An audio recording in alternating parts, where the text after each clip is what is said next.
Армысыздар достар, армысыздар барша телекөрермендер, барша жайдарман сүйер қауым. Қызылорда қаласында өтіп жатырған республикалық сірелі бірінші лигасы өз жалғасын табуда. Алдыңғы ширек финалдан 21 команданың ішінен жартылай финалға 12 бірдей команда жолдама алған болатын. Және де сол 12 бірдей команда қазір сіздердің алдарыңызда 2 топқа бөлініп, өз бақтарын сынайтын болады. Олай болса, бар жанарды жаулаған жайдарман ашық.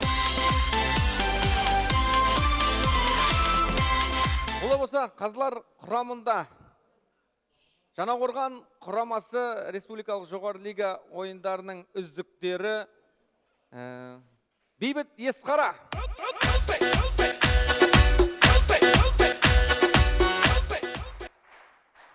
Өте тамаша. Облыстық жастар ресурстық орталығының басшысы Құрмаш Асқар.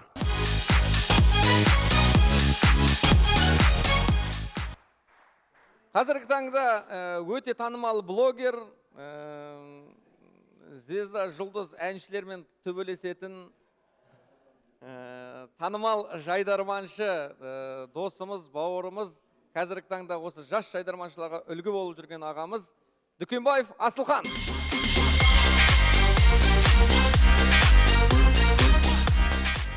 Құрметті қазылар алқасы, қазір сіздердің алдарыңызда 6 бірдей команда өнер көрсететін болады. Сол 6 бірдей команда жоғары ұпай, 5 ұпай, сәлемдесу форматында 6 бірдей команда ішінен 3 бірдей команда республикалық сірелі бірінші лиганың финалдық кезеңіне жолдама алатын болады. Олай болса, бүгінгі жартылай финалдық сайыстарды бастайтын Қорқыт Ата атындағы Қызылорда университеті Q құрамасы.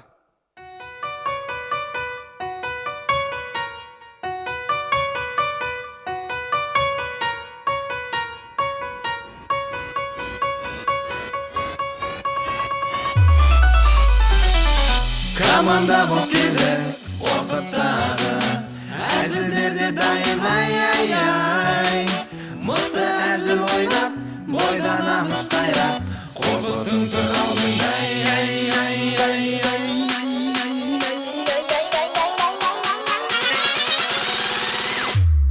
Че там билейді деп ойлап қалдыңдар ма? Қайырлы кеш жайдарман! Ауылеттік биле. Жігіттер, қорықпаңдар. Бүгін қазылар алқасында 3 қорқыттың түлегі. Бүгін арқаны кеңге жай ойнайтын ойын ғой. Үшеу де отыр. Асқар Құрмаш ағамыз бар емес пе? Бірінші Қорқыт Ата университетінің география мамандығында. Одан кейін қаржы мамандығында оқыды. Сөйтіп жүріп студенттердің кәсіп одағын басқарып. Қазақстан Қызылорда телеарнасында тележүргізуші бол. Филармонияда жүргізуші бол. Одан кейін жеке кәсіп ашып. Содан кейін барып жастар ресурс орталығының директоры отыр.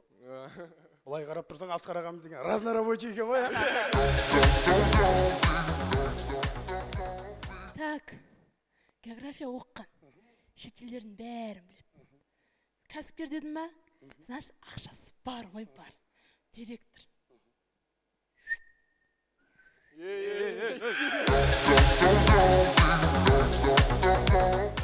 Жіктер, осы Юрий Гагаринге ырзамын. Неге? Ғарышкерлер күніне турлап ше, ғарышқа шыққан ғой. Не деген пунктуальны мұны? Не деген пунктуальны? Мен Совет үкіметінің әскерлеріне ризамын ғой. 9 май күні жеңіс күніне туралап, жеңіске жеткен қарсы. Не деген пунктуальность? Не деген пунктуальность? Ол мақұл. Астана күні елбасымыздың туған күніне тура келіп тұр қарсы. Не деген пунктуальны мынау? Бақа, он пунктуальны демейді ау? Енді Специальны дейді ау оны?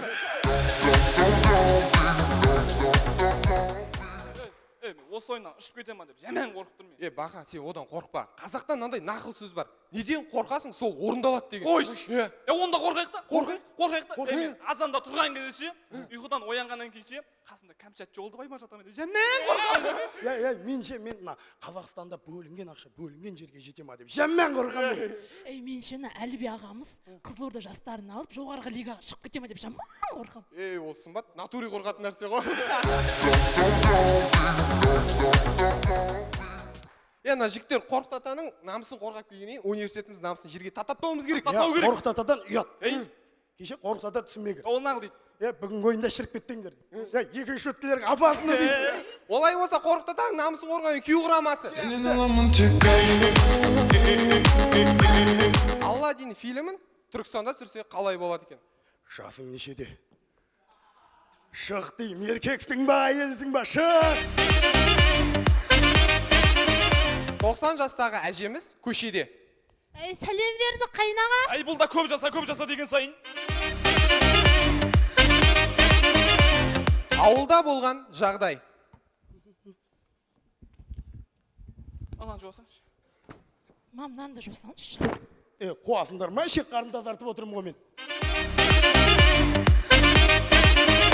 12 қыздан кейін 13-шісін ұлғып дүниеге әкелген көкемізден сұхбат алу үстінде. Ал енді мына аға енді мына 12 қыз болып кепті да енді 13-сін қалай ұл қылдыңыз енді? О, несін айтайын, еркектің бәрі астын жатыр екен ғой, шайқау керек екен оны. Звук поставим на всю, и соседи не спят. Кто под нами внизу, вы простите меня. Құрметті достар, біріңіз білсеңіздер, біріңіз білмейсіздер. Алайда 2019 жылы Сірелі лигасын сырттан келген қонақтар ғой деп Алматы қаласының командасына чемпиондықты бердік. 2020 жылда қонақ сыйлайық дедік та чемпиондықты Алматыдан келген командаға бердік. Қонақтар сылап болды енді өзімде. Осы жыл чемпион болған кейін күй құрамасы, рахмет.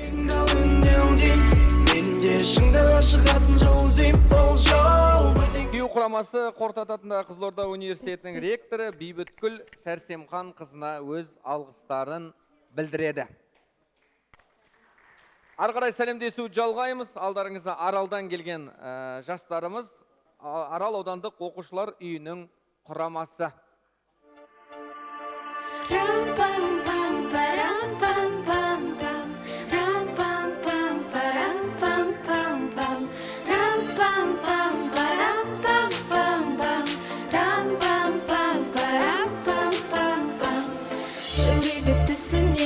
Бағаның күшімен біз қашан шығамыз Қызылорданың ішінен. Команда саны көп, ойнайды керемет. Чемпион боламыз деген ойнаймыз біз сеніммен. Чемпионса бар ойда, әзіліміз қайда. Кубок жоқ командада не пайда. Жүрген біз жайдарманда ойнапта.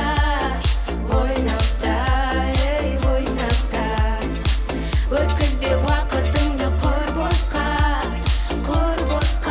ей құр босқа.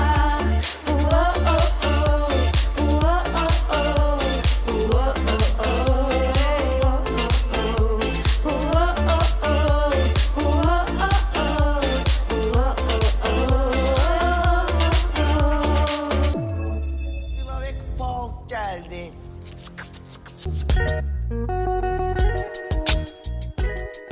Не істептісіңдер я, Алакөлде концерт берген Ирина Кайратовна Орғашы варианттары қосап. Істейдім ме байдың қызы байғана, мен жердемін сен деп көңіл айрама. Жоқ, Дәулет, сен не істеп тұрсың, бір қапталдан шығып алып, жыртатын игрокты ұқсап. Қыздар мен сахнада жалғыз қалдырасыңдар ма? Ойбай, не болды, аманшылық ба? Просто жайдарман тарихында қыздары бар команда ешқашан финалға өтпеген. Қалай финалға өтпеген? Сен білесің ба, тек қана қыздар финалға өтіп, әдем болып жұрт ойнап кеткендерін? Просто оларда арсен болды да, Жоқ, Дәулет, сен сонымен бізге не айтқың келіп тұр, айтшы. Айтатын болсам, айтатын нәрсе көп ше. Көшеде 3-4 қыз топырлап, соткілерін жерге тірек қойып, бейтіп, тикток түсіріп, бір қастарыңнан өтіп баратқанда, бір зафарктен өтіп баратқан жақсың бар ғой. Ойбай, сосын. Сосын, баяғы соткілерінде қалып қойған жігіттердің суреттерін бір медляк музыкамен жылап отырып, көшіріп, соны просто көшіре салуға да болады ғой. Ойбай, айтып ал, сосын. Сосын инстаграмдағы профильдеріңе бір әдемі қыздың суретін қойып, астына дайрект, X, дайректке жазбаңдаршы болып, бір красавчик жігіт жаса, кетесіңдер ғой соны сөйлесіп. Ойбай, сосын не ол? Сосын дейсіңдер ма, сосын карантин деп алып, басқа именно тойдың шырқын бұзуды қойсаңдаршы. Мынауың алжыды. Жоқ, бізге не қатысы бар, Дәулет? Сосын деп адамға пас бере бересіңдер, бітті ғой сөзіміз, бастаңдар сосын дей бермей. Сағирай, Гүлзипай, Назирай, Нағимай, Бәтімай, әшеки ғызай жанай. Не играй на моих нервах. Достар, әзіл екіге бөлінеді. Өтетін және өтпейтін әзіл. Сонымен өтпейтін әзіл сататын дүкенде. Саламатсыз ба? Саламатсыз ба? Аға, бізге бір өтпейтін 2 шутка керек еді. Ойбай, жаңа ғана өтіп кетті ғой. Кім алып кетті? Күй құрамасы алып кетті. Найду. 2072 жыл атасы мен немересі. Мынаны қара балам. Ол кезде адамдар киінетін. Бар киініп кел. Істейдім ме байдың қызы байғана, мен жердемін сен деп көңіл айрама. ақын Ринат Саитовтың үйінде. Папа, мен бүгін қысымнан бірінші орын алдым ғой. Молодец, қызым, не айттың? Кеше сіз берген таныстыру ше? Не айтып едім мен? Мен Ринаттың қызымын. Таныстырсам өзімді. Долларға саттың дініңді, теңгеге саттың діліңді. Рубльге саттың рухыңды, тиынға саттың тіліңді. Қырғыздар жабылып тепкенде жалғыз-ақ бір ұлыңды. Жаңа өзенде қаншама қазақ қырылды, осылардың бірінде шығарған жоқсың үніңді. Айтып айтпай не керек, ниетің солай бүлінді. Көк бөрідей қазағым, кімнен үйрендің ұруды? Танысып болдық деп ойлайым, Аружан деген мен болам. Папа, енді мен бірінші орын алуын алдым ғой, бірақ мектепте ұстап, мен енді қақта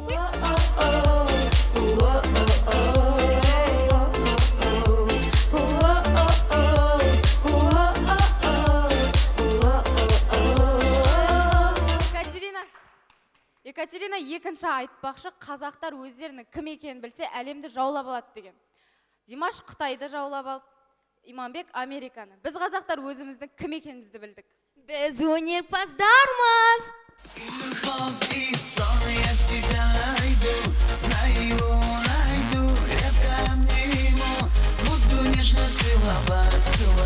Арал аудандық оқушылар үйіне қошемет шапалақтарыңыз болсын, өте тамаша. Арнайы аудандық оқушылар үйінің құрамасы оқушылар үйінің директоры Махамбетова Қанағат ханымға өз алғыстарын білдіреді. Ары қарай сәлемдесу жалғаймыз. Шымкент қаласынан келіп отырған еркін құрама Джеки Шаңырақ командасы.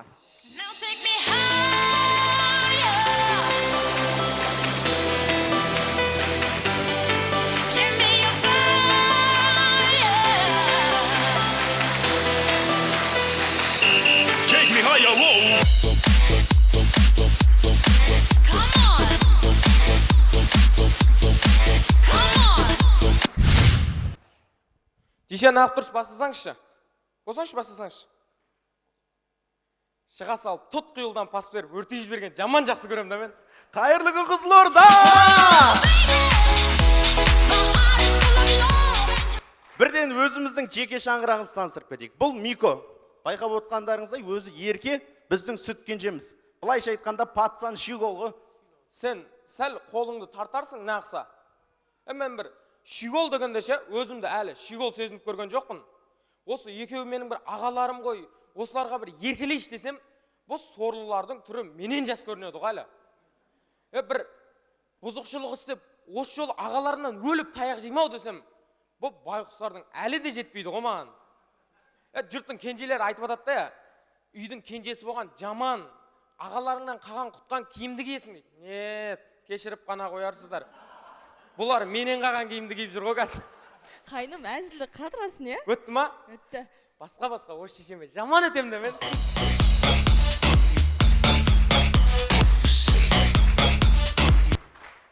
Ерке бала, Ау. саған сұрағым бар. О, не сұрақ? Осы мен жақсы көресің ба, или екінші жеңшеңді ма? Әрине өзімді разы қылып жүрген екінші жеңшемді.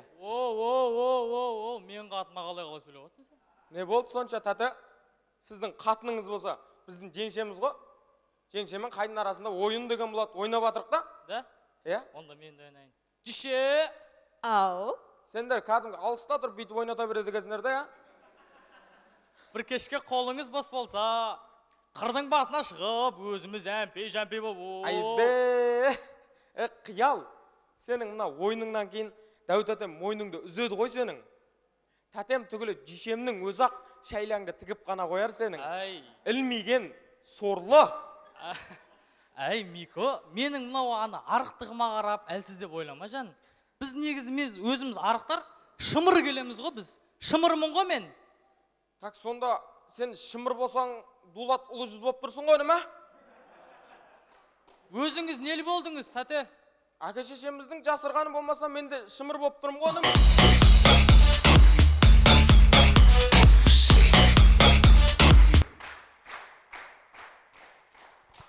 Әке шешеден жасыру демекші жан.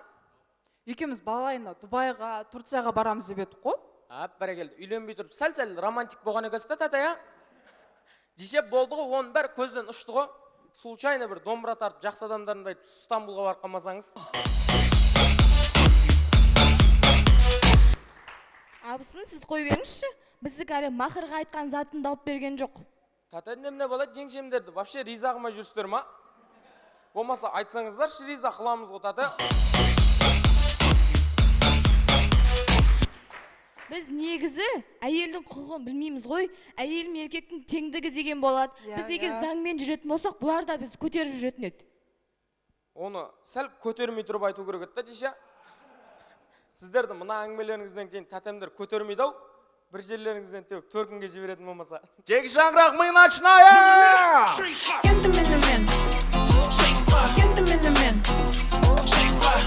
Шымкенттік жігіт батыстың қызын үйіне келін қылып алып келді. Сонымен ертесіне. Енеңе қалай сөйлейсің сене? Енді мама батыстың қызы ғой, бұларда диалект сөз деген бар. Жаным балам, диалектісімен кетші анасы деген шілей артық қой.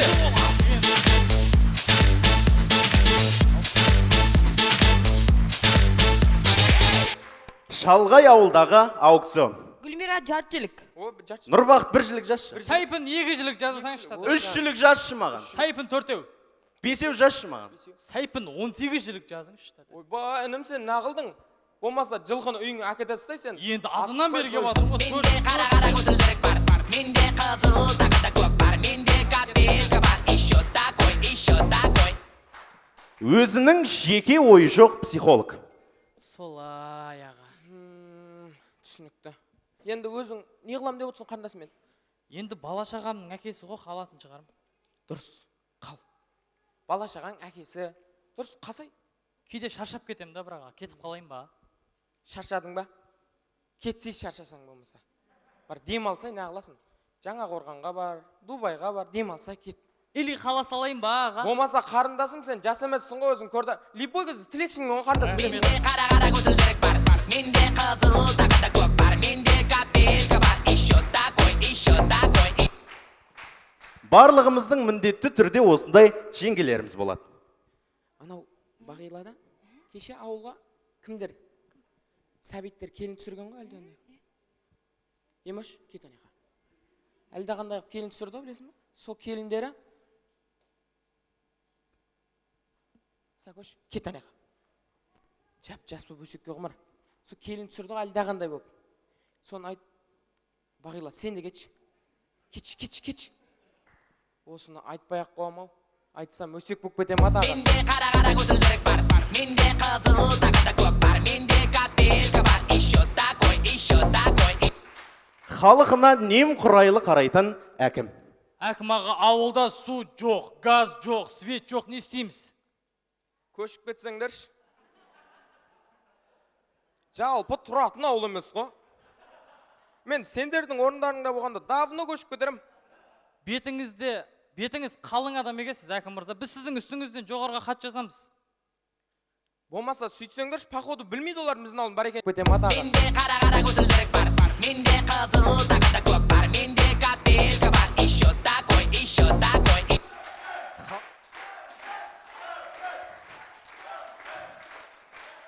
Рахмет. Сөз соңында. Әрбір жеке шаңырақ өзінің белгілеген мақсатына жету үшін оның татулығы мен бірлігі болу керек. Ең бастысы шаңырақтарың шайқалмасын. Сіздермен жеке шаңырақ. Рахмет.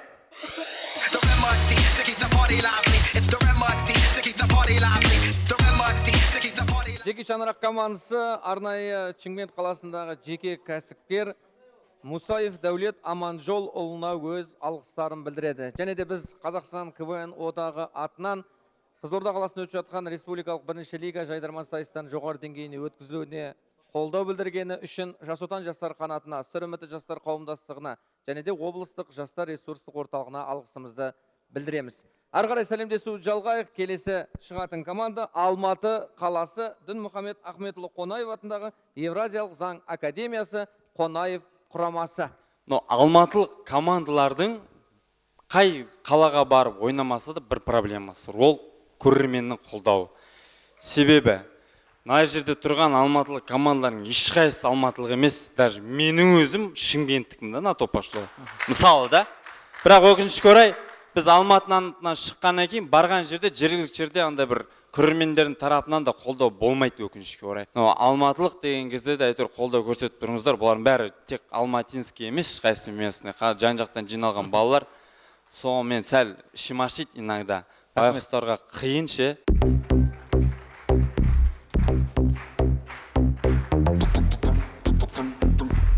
Қонаев құрамасы Қызылорда қаласы Жайдарман бірінші лигаға қайта келді Жайбылай финалдамыз Алдыңғы ойыннан кейін сөйлеуді қойдым. Ассалаумағалейкум Қызылорда! Жігіттер, жартылай финал. Мынау енді біз Алматының артына қойсай. Алматының артынан келіп тұрған болмаса, мен негізі Қызылорданың кім жігіттер? Мен баяғы Қызылорданы сағындым. Қазір баяғы Қызылорда жоқ қазір. Жоқ, иә. Баяғыда мұнара айдала еді, мұнараң бәрі айдала еді. Мұнарда менің үйім болатын. Осы арада топырағын аунап өскен мен. Ана арада ит байланып тұратын біздің. Қарбақтың іші ғой. Ит байланып тұратын, сонымен мұнараң бәрі айдала қойшы. Тас қараңғы. Свет жоқ. Қазір не әп-әдемі қылып сахна құрып қойған. Не? Ол былай жүрген бұрын вообще қап-қараңғы свет жоқ вообще. Қазір келді бүкіл светті үйтсат. Еще мұнараң бәрінде малдар жайылып жүретін. Ол малдар қазір де жайылып жүр ғой? Ол рас енді, ол ақтау.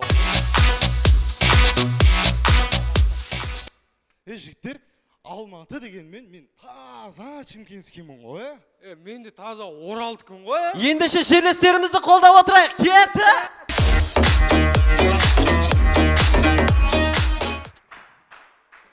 Рахмет. Барлық қаланың арбатында орын алатын жағдай. Терезеңнен соққан самал еседі.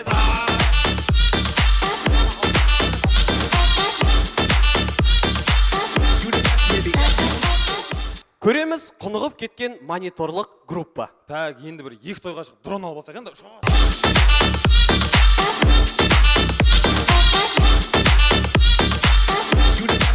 Құрметті достар, негізінен үйдегі кішкентай тұрмыстық заттарға біз көп мән бере бермейді екенбіз. Сонымен перденің крючоктары.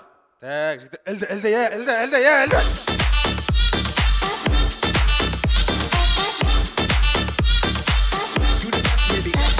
Барлығымыздың басымыздан осындай жағдай өткен шығар. Сонымен көреміз туған күнде. Так, Назерке, ана сушняк. Так, Назерке, бүгінгі туылған күнің құтты болсын. Өмір жасың ұзақ болсын. Бақытты болыңдар. Баянды ғұмыр кешіңдер. Қыш. Тілек тыңдасаңдар, тілек. Тілек айтып атып қой, өлдіңдер ма, жейсіңдер ғой. Не ол? Не, торт па, мә, жеш ма, торт, мә. Сума саған, алма, ұстап отыр, болды ма? Тілек тыңдасаңдар, тілек айтып атып қой. Бол. Так, Назерке, бүгін саған көркем мінез, сабырлық тілеймін. Торт. Башшы болмай деген ғой.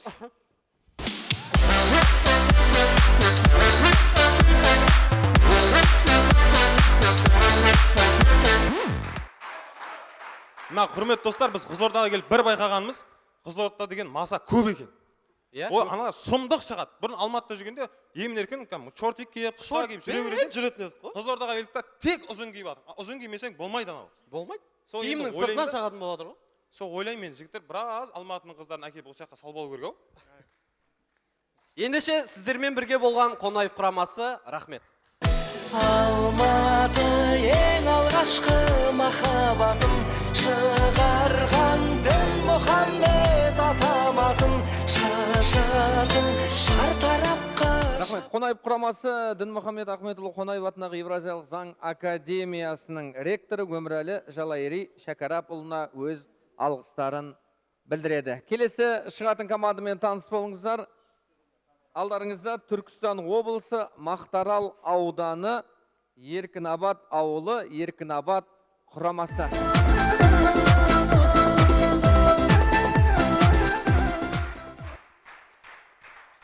Жанымнан кетпе финал. Амандасу адамгершіліктің бір белгісі. Ассалаумағалейкум Қызылорда!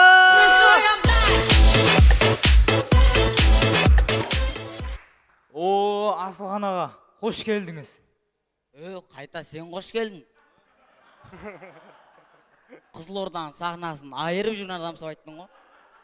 айырып жүргенде Асылхан аға менің жездем болып келеді ғой кісі. Тоқташ, о кісі деген Қызылордадан ғой, сен Жетісайдансың. Қалай о кісі сен жезден? О Асылхан аға тойда асабай емес па? Осы карантиннен алдын Жетісайға тойға барды. Сол кезде біздің әпше екеуміз жүрген ол кісі, менің жездем ол кісі. Сәл Жетісаймен андай бар десе о кісінің, не? Жаман әндемей жүрбе. Ол ма? Керек десеңіз, мына Есқарағам өзі менің жездем. Тоқташ, Есқара енді мүмкін емес, ол кісі деген кәдімгі келіншегіне адал кісі ғой. Есконның айдоны ғой кәдімгі Инстаграмда. Есқара деген жоғары лигада ойнамай ма? Менің әпшем Астанада универде оқиды. Сол кезде екеуі жүрген бұл кісілер. Әпшеммен жүрген базар жоқ, бірақ әпшем от екен.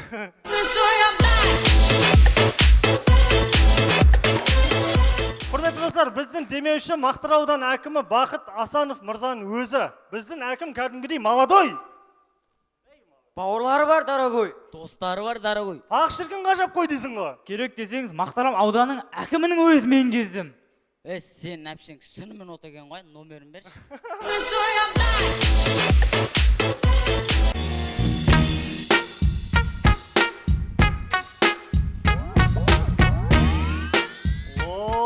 Қазақ еліне плюс бір шеттен шығатын дейсің ғой. Анас, не жүрсің на қызбен? Анас? Ата анасы оны жынды ма? Анас дейініз. Қарындаш. Кәдімгі есімі анас қой. Қарындаш сізден сұрай салайын, қасыңыздағы жігіт сізге шілей кішкентай емес пе? Не жүрсіз? Жоқ, оныкі үлкен. Ой үлкен, санасы үлкен, жүрек үлкен бұл кісінің. Әпше базар жоқ, әңгімеңіздің артында әдем жауат кез.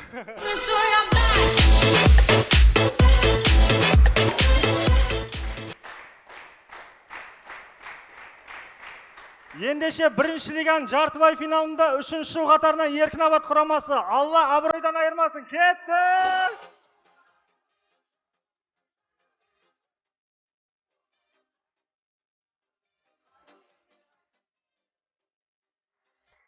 Көреміз достар, өте мәдениетсіз әкім халық алдында есеп беруде. Халқым, сендер үшін іш киім жыртылғанша қызмет етем.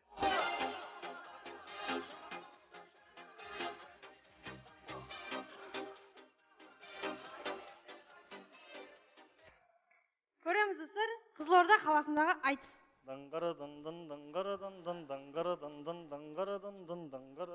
Кім бәке? Бұл айтыс болса бірден айтпайсыздар ма? Қызылорда әдем болып баратыр, іштеңке айтамаймыз айналайын. Қызына сөз салып жоқ деген жауап естіген жігіт үйінде. Мама, сізге жүзік алдым, молодой жны.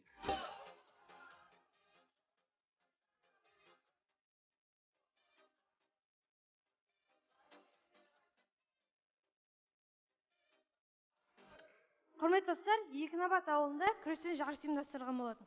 Сол күрестің марапатталу сәті. Бүгін міне Еркінабад ауылында күрестен жарыс ұйымдастырып, ініме красавчиге жақсы күресе деген номинациясымен бірінші орын алған ініміз марапатталады. Екінші орын алған інім негіз дайындаусан ашин алып қоясын номинациясымен марапатталады. Үшінші орын алған інімізге ноутбук.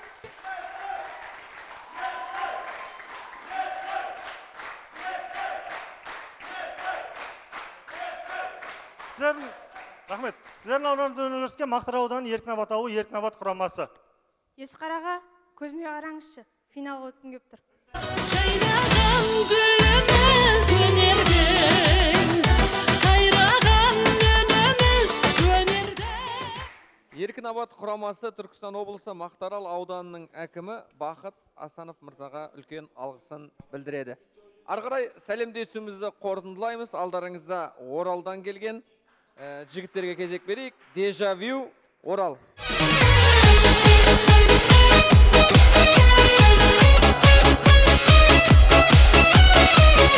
Ассалаумалейкум, Қызылорда!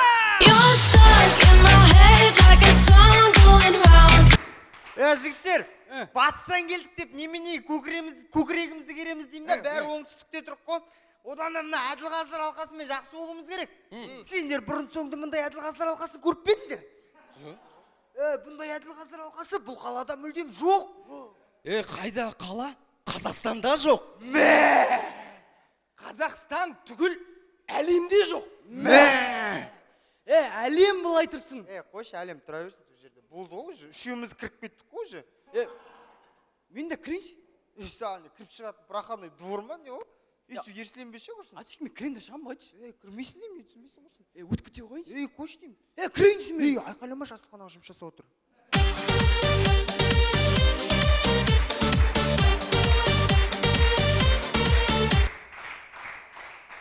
Білдей бір Орал қаласының намысын қорғап тұрық.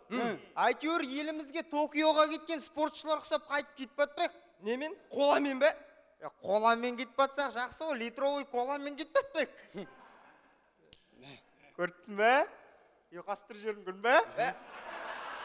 Күн бе? Қара. Кола. Кіммен қының орын ауыстыр жерін. Мысалы, мынандай ғой, ой, бой деген сияқты ғой. Мысалы, бүйтіп кетесің, қой, бой дейсің. Бен-тен ғой, көрінші.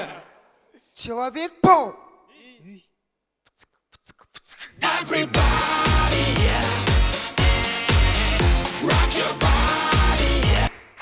Ендеше Орал қаласынан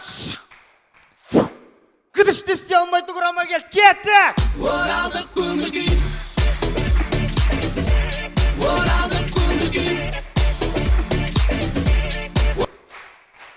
Сонымен көреміз, түрмеден жаңа шығып, кері түрмеге отырып кеткен жігіт. Яке, отыр шана, нардың жалғастырып тек.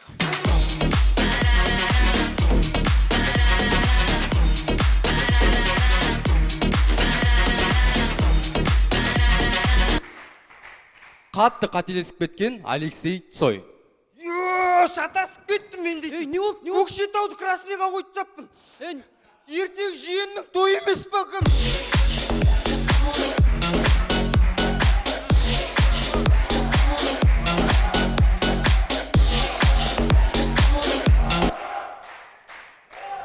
Рахмет. Сонымен жалғастырамыз, сбордың ақшасын жоғалтып алған блогер. Апака, тауып аламыз, құттай ойымдамашы. Қайда ойым, есіме түсір ойыншық, апа. Каспийдан шештім да, бәрінен де орғы, қаншама еңбек, қаншама тер.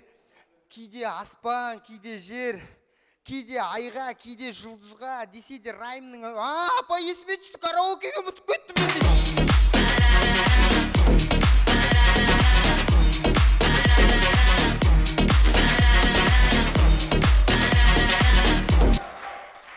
Сонымен көреміз 2070 жыл Баха Пупер атындағы жоғарғы техникалық университеті. Саламатсыздар ма балдар? Кім қандай керемет блогер аталарымызды білесіңдер? Мен білем, апай. Айтауын. Елдос Колобок дейтін атамыз 1991 жыл дүниеге келіп, жастайынан ауыл сақал есен үлкен атамыздан тәлім тәрбие алған. Отыр. Тұршы сен бәрін білетін адам құса отырсың, не білесің, айтау. Мен бір блогерді білемін. Айтау. Опучук шоу дейтін блогер ағамызды білемін. Қайдағы Опучук шоу? Не айттырсың, ол пранкер атамыз ғой? Қалай сен пранкер аталарымыз бен блогер аталарымыз шатастырасың? Сендейлердің кесірінен ертең жүресіңдер, қаңғы бір подписчиктерің жоқ. Әрбір туылған балаға 2 миллион подписчиктен беріп отыр, соның бәрі ата-бабамыздың арқасы емес пе? Кезінде ННН, Баха Пупер аталарымыз елінен жырақта Россияға барып.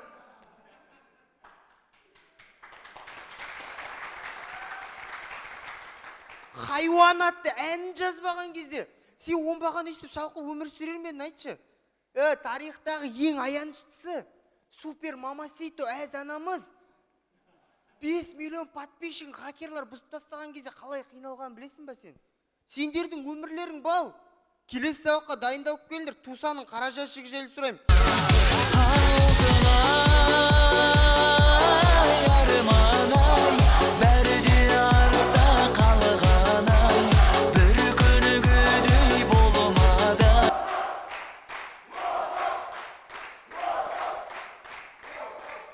Құрметті достар, ойын соңында Жайдарманның шыңына жету үшін ешқандай подкаст қараудың қажеті жоқ деп ойлаймыз. Рахмет, Дежавю, Орал, Мөрмен.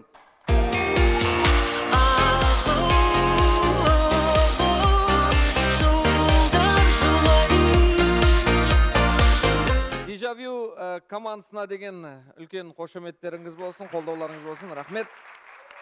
Осымен республикалық бірінші лига Жайдарман сайыстарының жартылай финалдық кезеңдерінің алғашқы тобы өнер көрсетті. Үздік 6-лық, сол 6-лыққа деген Қазылар алқасының ұпай сандарын білмес бұрын бір пікірлерін білгіміз келіп отыр. Облыстық жастар ресурс орталығының басшысы Асқар мырза, өзіңізден бастайық. Бүгінгі ойын жайлы.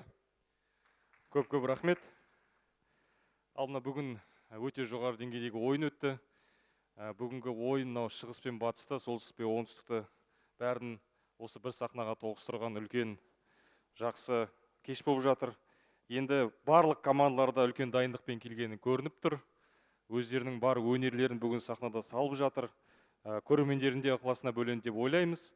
Енді бастысы алдағы шығармашылықтарыңызға тек қана табыс, сәттілік тілегім келеді. Бүгінгі ойын жайында ес қара. Не айтасыз? Алғаш рет Қазылар Алқасы құрамында отырсыз республикалық деңгейдегі сайыста. Солай ма? Солай. Бәрекелді. Таиландта бір-ақ рет болдым, енді осы жерде. Ассалаумағалейкум, құрметті жайдарманшылар. Әлеке, құтты болсын, бірінші лига, керемет. Рахмет. Жан-жақтан біздің қалаларымыздан, ауылдарымыздан керемет жас жайдарманшылар шығып жатыр екен. Мына ағаларымыздың алдында не айтарымызды білмейміз енді. Ондай қатты бір нәрсе айтатыным жоқ.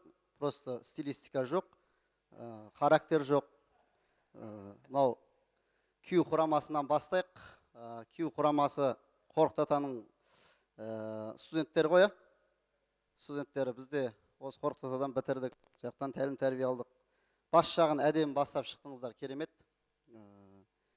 Қорқыт Аталарыңыз бекер аян бермепті, екінші шуткалардың апасы деп натуре айтып жіберіпті.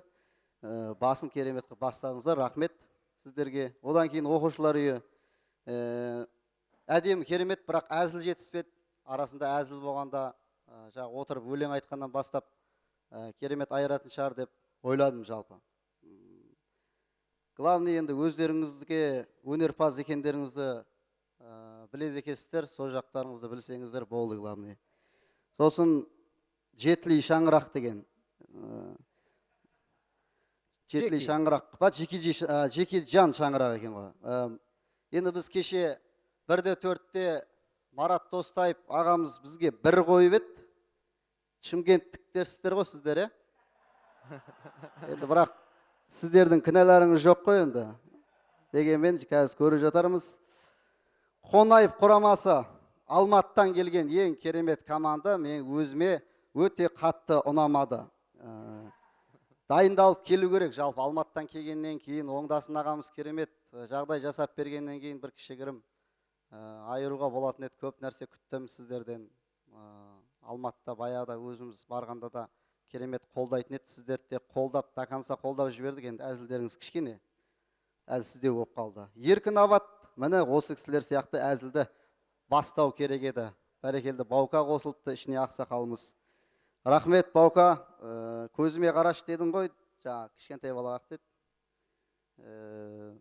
Басқа жеріңе қарасам да өтіп тұрсын, Құдай қаласа, әдемі. Дежавю Орал. Рахмет. Дежавю Оралдың ойнатуы өте қатты ұнады маған, керемет. Одан да игровой нәрселерді қатты қосуға болады. Соңындағы әзілдеріңіз өте керемет, шынайы. Ертең дәл сондай болып кетуі де ғажап емес. Сондықтан идеяларыңыз да өте керемет. Рахмет. Іске сәт барлықтарыңызға, жеңіс тілеймін. Рахмет. Ары қарай бүгінгі ойын жайында Асеке өзіңіз. Барлығыңызға қайырлы күн, кеш, түн білмеймін ғой, ютубтан көрсететін болғаннан кейін. Құрмет командалар, алтауыңызға да рахмет. Мына карантин уақытында түсінуге болады, көрермен бұрынғыдай көп емес, овация ойдағыдай болмайды, шапалақ, бірақ дегенмен соған қорықпай ойнап шыққан мен 3 команда айтқым келеді. Дежавю, Еркін Абат, сосын Жеке Шаңырақ, осы 3 команда. Мына Жеке Шаңырақ әсіресе бір Шымкенттің дикцияларымен бір сағынып қалып едік. Қазір соңғы кезде жайдарманда батыстың дикциялары көп болып кетті ғой, мойында көрек. Бірақ Шымкенттің дикцияларын сағынамыз шыны керек. Өйткені әзілдің отаны деп айтуға болады ғой, Түркістан облысы, Шымкент қаласы жалпы. Сондықтан бір Хамит сияқты ана балаң сөйлегенше, көшіп кете сасаңдаш ауылдан деп бір дейтін сөйлегендер. Сондықтан Шымкенттікте рахмет, бүгін көп көңіл көтердіңіздер. Бірақ батыста әлі мықты екенін көрсетіп тұр. Орал әсіресе, Оралдан мықты командалар шыққан. Солардың ізімен бір тағы команда келеді. Бір батыстың командаларына, оның ішіне Оралдың командаларына риза болатынымыз. Тазалыққа қатты жұмыс жасайды. Артық әңгіме жоқ, импровизация дегенге көп сенбейді біздер сияқты. Чисто дайындалып келеді. Рас қой, біздер сияқты деп өзіміз кінәміз айтып қояйық. Оралдың командалар тазалығымен көбінесе есте қалып қояды. Тазалығымен көп жерде ұтып кететін сол деп ойлаймын. шымкенттіктер енді өз стилінде өте керемет өнер көрсетті, бірақ енді Қызылорданың командалары кішкене енді мойындау керек. Бүгінгі ойында сәл-сәл қарсылас командалардан осалдау болды. Сосын Алматыдан келген Қонаев құрамасы, аттарың ауыр екен сендерінше. Қорқыт құрамасы деген сияқты ғой, біздің алдағы уақытта негізі тірі адамдардың атын қойған дұрыс деп ойлаймын өзім. Команда тірі болу үшін. Сондықтан рахмет, барлығы күшті. Менің ойымша өтетін 3 командамен ұшатын 3 команда мен уже шешіп қойдым өз басым. Қалған қазылар алқасын білмеймін. Рахмет, енді ұпай сандары көтерсеңіздер, сол арқылы шешетін боламыз. Бірінші бастаған Q құрамасына деген ұпай сандарыңыз. 4, 5, 4. Оқушылар үйінің құрамасы Арал. 4, 4, 4. Жеки Шаңырақ командасы Чымкент. 5, 5, 4. Қонаев құрамасына деген ұпай сандары. 4, 4, 4. Еркінабад құрамасына деген ұпай сандарыңыз. 5, 5, 5. Дежавю Орал. 5, 5, 5. Құрметті көрермендер, құрметті барша жайдарман сүйер қауым, осымен жартылай финалдық кезеңнің алғашқы алтылығы өнер көрсетті, және де ортақ ұпай сандарын атап өтсем. Қонаев құрамасы толық 4 ұпай, Арал аудандық оқушылар үйінің құрамасы толық 4 ұпай, Қортата Q құрамасы 4,3 ұпай, Жеки Шаңырақ командасы Чымкент 4,8 ұпай, Еркінабад құрамасы және Дежавю командалары толық 5 ұпайдан.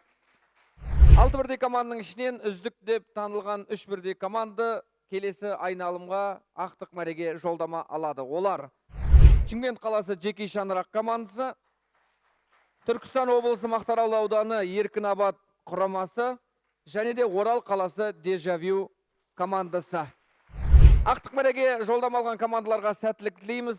Жайдарманның жайдарлы күндерінде жолыққанша сау, сәлеметті болыңыздар. Рахмет.